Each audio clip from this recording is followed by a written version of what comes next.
श्रीविष्णुस्तोत्र किं नु नाम सहस्राणि जपते च पुनः पुनः यानि नामानि दिव्यानि तानि चाचक्ष्व केशव मत्स्यं कूर्मं वराहं च वामनं च जनार्दनं गोविन्दं पुण्डरीकाक्षं माधवं मधुसूदनं पद्मनाभं सहस्राक्षं वनमालिं हलायुधं गोवर्धनं ऋषिकेशं वैकुण्ठं पुरुषोत्तमं विश्वरूपं वासुदेवं रामं नारायणं हरिं दामोदरं श्रीधरं च वेदाङ्गगरुध्वजम् अनन्तं कृष्णगोपालं जपतो नास्ति पातकं गवामकोटिप्रदानस्य अश्वमेधतस्य च कन्यादानसहस्राणां फलं प्राप्नोति मानव अमायां वा पौर्णमास्याम कादस्याम तथैव च सन्ध्याकाले स्मरे नित्यं प्रातःकाले तथैव च मध्याह्ने च जपनित्यं सर्वपापे प्रमुच्यते श्रीविष्णुस्तोत्र किं नु नाम सहस्राणि जपते च पुनः पुनः यानि नामानि दिव्यानि तानि चाचक्ष्व केशव मत्स्यं कूर्मं वराहं च वामनं च जनार्दनं गोविन्दं पुण्डरीकाक्षं माधवं मधुसूदनं पद्मनाभं सहस्राक्षं वनमालिं हलायुधं गोवर्धनं ऋषिकेशं वैकुण्ठं पुरुषोत्तमं विश्वरूपं वासुदेवं रामं नारायणं हरिं दामोदरं श्रीधरं च वेदाङ्गगरुध्वजम् अनन्तं कृष्णगोपालं जपतो नास्ति पातकं गवामकोटिप्रदानस्य अश्वमेधतस्य च कन्यादानसहस्राणां फलं प्राप्नोति मानव अमायां वा पौर्णमास्याम कादस्याम तथैव च सन्ध्याकाले स्मरे नित्यं प्रातःकाले तथैव च मध्याह्ने च जपनित्यं सर्वपापे प्रमुच्यते श्रीविष्णुस्तोत्र किं नु नाम सहस्राणि जपते च पुनः पुनः यानि नामानि दिव्यानि तानि चाचक्ष्व केशव मत्स्यं कूर्मं वराहं च वामनं च जनार्दनं गोविन्दं पुण्डरीकाक्षं माधवं मधुसूदनं पद्मनाभं सहस्राक्षं वनमालिं हलायुधं गोवर्धनं ऋषिकेशं वैकुण्ठं पुरुषोत्तमं विश्वरूपं वासुदेवं रामं नारायणं हरिं दामोदरं श्रीधरं च वेदाङ्गगरुध्वजम् अनन्तं कृष्णगोपालं जपतो नास्ति पातकं गवाम गवामकोटिप्रदानस्य अश्वमेधतस्य च कन्यादानसहस्राणां फलं प्राप्नोति मानव अमायां वा पौर्णमास्याम एकादश्याम तथैव च सन्ध्याकाले स्मरे नित्यं प्रातःकाले तथैव च मध्याह्ने च जपनित्यं सर्वपापे प्रमुच्यते। श्रीविष्णुस्तोत्र किं नु नाम सहस्राणि जपते च पुनः पुनः यानि नामानि दिव्यानि तानि चाचक्ष्व केशव मत्स्यं कूर्मं वराहं च वामनं च जनार्दनं गोविन्दं पुण्डरीकाक्षं माधवं मधुसूदनं पद्मनाभं सहस्राक्षं वनमालिं हलायुधं गोवर्धनं ऋषिकेशं वैकुण्ठं पुरुषोत्तमं विश्वरूपं वासुदेवं रामं नारायणं हरिं दामोदरं श्रीधरं च वेदाङ्गगरुध्वजम् अनन्तं कृष्णगोपालं जपतो नास्ति पातकम् गवामकोटिप्रदानस्य अश्वमेधतस्य च कन्यादानसहस्राणां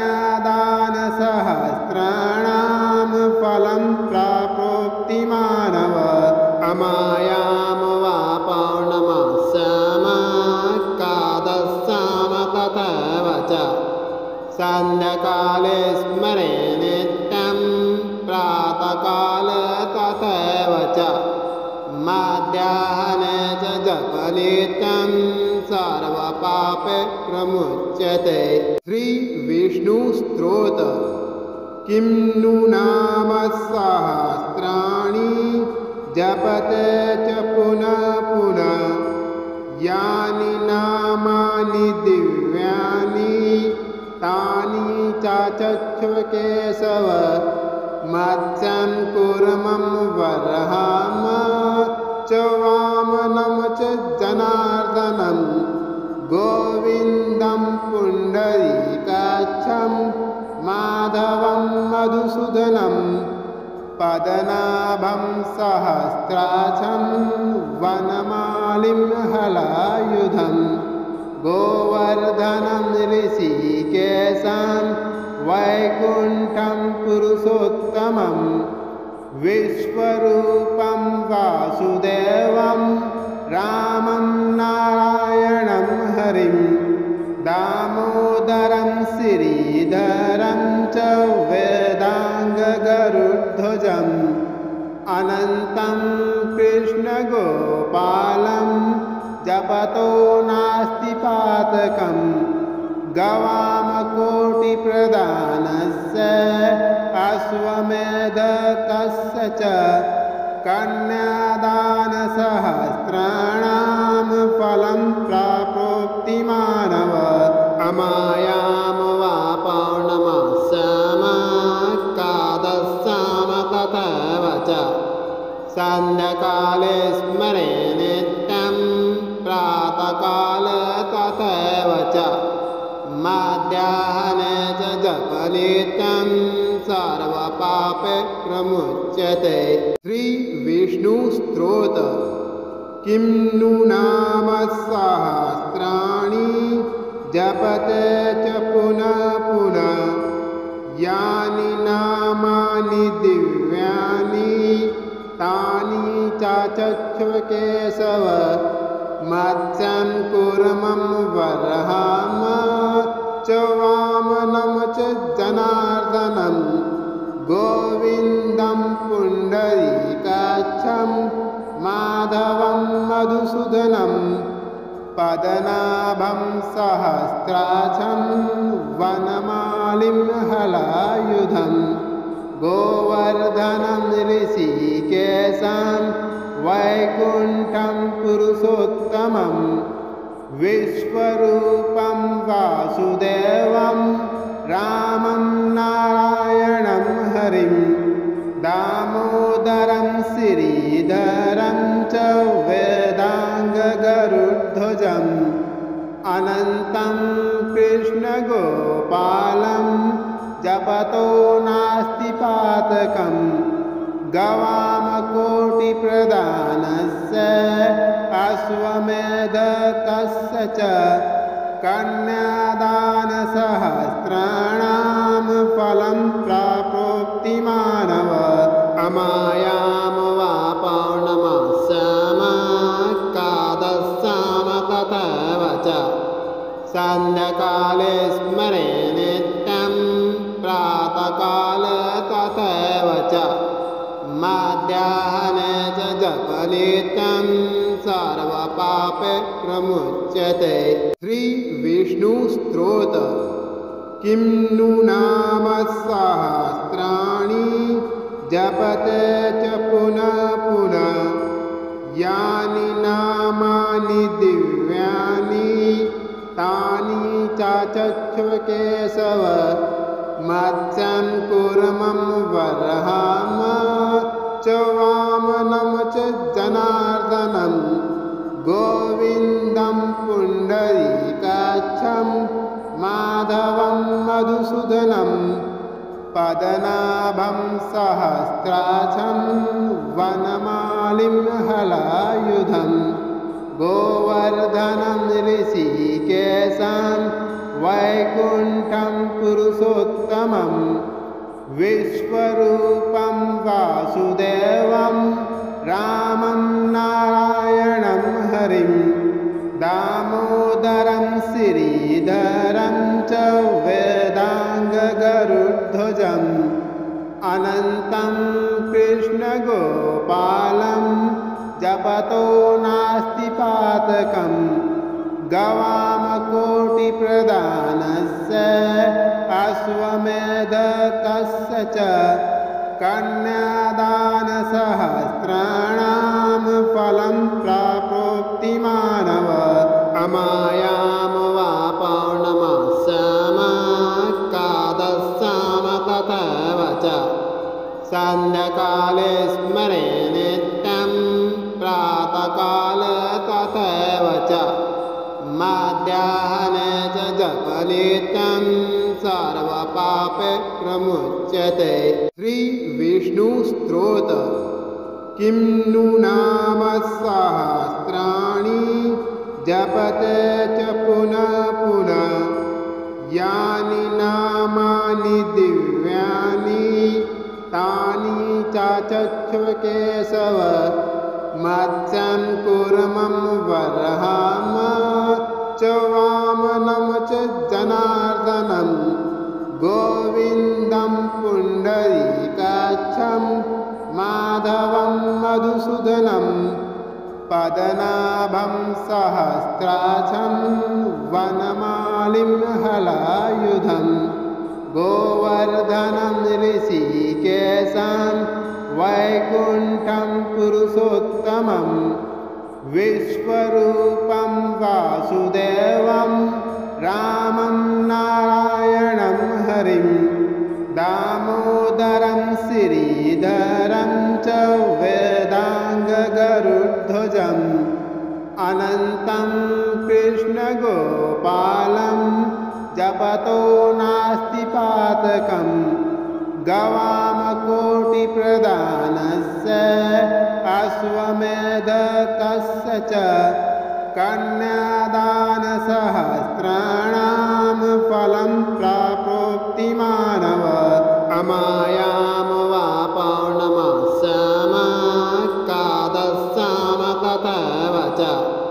सन्ध्याकाले स्मरे नित्यं प्रातःकाले तथैव च मध्याह्ने च जपनित्यं सर्वपापे प्रमुच्यते। श्रीविष्णुस्तोत्र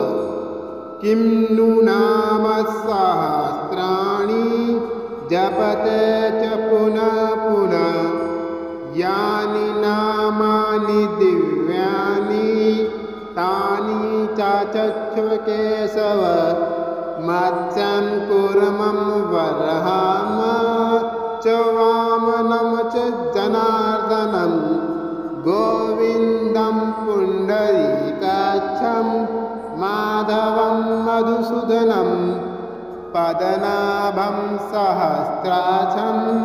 वनमालिं हलायुधं